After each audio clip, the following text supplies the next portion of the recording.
Hi. ஏன் இந்த zone வந்து கால் சைட்லேருந்து பி சைடாக மாறி இருக்குன்னா, ஆல்ரெடி தெரியும் ஒரு 600 வந்து ஒரு ஹையாக இருந்துச்சு. அது வந்து பிரேக் அவுட் ஆகி மேலே போச்சு. ஆனால் வந்து இன்றைக்கி வந்து சஸ்டெயின் ஆகாமல் கீழே விழுந்துச்சா. இந்த கேண்டில் ஃபஸ்ட்டு கேண்டில் க்ளோஸ் வச்சுட்டா.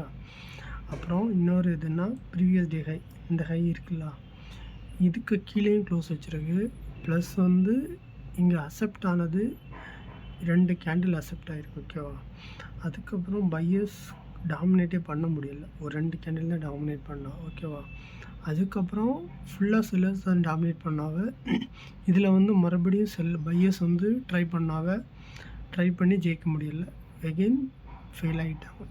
ஸோ க்ளோஸ் எல்லாமே ப்ரீவியஸ் டே ஹைக்கு கீழே தான் இருக்குது. அப்போது ப்ரீவியஸ் டே ஹை ஃபெயில் ஆச்சுன்னா ப்ரீவியஸ் டே லோக்கு வந்துடும். ஓகேவா.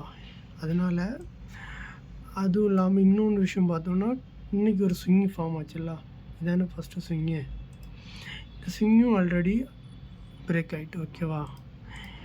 அப்போது ஆல்மோஸ்ட் 3-4 கன்ஃபர்மேஷன் நம்மளும் என் சைடு இருக்குன்னா டவுன் சைடு இருக்குது. ஸோ நம்ம ஃபோக்கஸ் எல்லாமே டவுன் சைடில் வைக்கணும்.